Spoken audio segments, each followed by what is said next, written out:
start with Wion's continuous coverage of Sri Lanka elections as polling is currently underway in the island nation with 15.9 million registered voters. This is being touted as a watershed moment in the history of one of Asia's oldest democracies. And this is an election like never seen before because both leading contenders Gotabaya Rajapaksa and Sajith Premadasa are already in a neck-to-neck battle. Now, they arrived at their respective polling stations to cast their vote. Rajapaksa appeared extremely confident as he arrived at the polling booth, saying the people of Sri Lanka couldn't get a better future if he's not voted to power.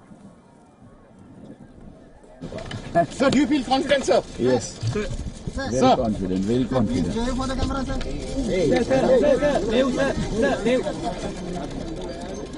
Sir, how confident are you? Sir? Very confident. Sorry? Very confident. And sir, what do you want to bring to the people of Sri Lanka, sir? Sir, if elected, People of Sri Lanka will get a better future under me, under my presidency. His main rival, Sajith Premadasa, took to Twitter urging people to go out early and cast their votes to elect the country's next leader. Sri Lanka's election authority has also revealed instances of efforts to influence voters in many polling booths in the southeastern district of Muniragala. Local leaders were seen attempting to influence voters in favour of Rajapaksa's SLPP party. Meanwhile, a convoy of Muslim voters were ambushed in northwestern Sri Lanka merely hours before polling opened in the country. Police said that the gunman burnt tires on major roads to set up roadblocks, after which a convoy of 100 buses were ambushed. Police say that there have been no reports of casualties so far and that 2 buses were shot at in the attack. For more, let's quickly go across to Sri Lankan reporter Zulfiq Farzan, who's joining us with all the latest from Colombo. Zulfiq, welcome to Wion. Let's begin by asking you about these reports of an ambush and instances of efforts to influence the voter that have already been revealed by the election authority. Give us a sense of the voter turnout till 12 p.m. and the security situation at ground zero. Well, as of 12 p.m. this afternoon, the voter turnout in almost all the major districts in Sri Lanka have reached or exceeded 50%. We've had reports coming in from Muniragala, Ratnapura, the district is most famous for the gem industry, exceeded 65%, and then in Gaul, Matara, almost 50%, and in the areas of Kilinochchi and Radhapura, Polonnaruwa, also just over 50%. The voter turnout is increasing as the day continues, and the security situation is also quite peaceful as of now.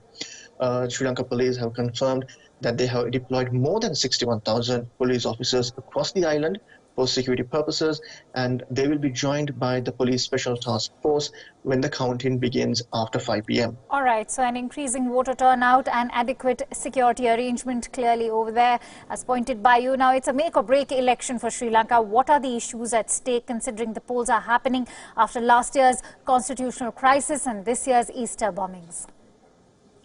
Well, I spoke to some voters before they went into the polls this morning, and I was just asking them what kind of things are they looking at before voting. Well, the main points that they highlighted were the economy and security in the country. Well, that appears to be the sentiment among many voters in Sri Lanka, because the economy was one of the key points that was mentioned in both manifestos of Gotabaya Rajapaksa, Sajith Premadasa from the New Democratic Front, as well as the other major runners for the presidential race, including retired General Mahesh Sinanayaka. All right, Zulfiq, we just spoke to a youth leader, Rashika Jayakode from UNP, and he spoke about Premadasa's clean past, giving him an edge over Gotabaya, who's mired in controversies. In an election which is touting the return of the Rajapaksas and strongman Gotabaya, could Sajith Premadasa prove to be a dark horse? Well, it appears so, because if you take a look at Sajith Premadasa, he is the son of the late President Ranasinghe Premadasa. Now, if you look at Gotabaya Rajapaksa, he is the brother of former President Mahinda Rajapaksa, and Gotabaya Rajapaksa is also the brother of former Speaker Chamal Rajapaksa and former Minister Basil Rajapaksa. So Sajith Premadasa and Gotabaya Rajapaksa are pitted to go on a neck-on-neck contest here at the presidential election, mainly because of the issues that are highlighted in their manifestos: economy, agriculture, technology, national security, and education, as well as healthcare. So if you take a look at both of the contenders, it is definitely a neck-on-neck contest between these two. All right. Zulfiq, considering in 2010 and 2015 the minorities voted en bloc in favour of Mahinda Rajapaksa's principal rivals, how crucial will the minority factor prove to be in 2019? In 2019, the minority factor is going to be definitely important to all candidates, because the minorities also make a portion of the Sri Lankan population.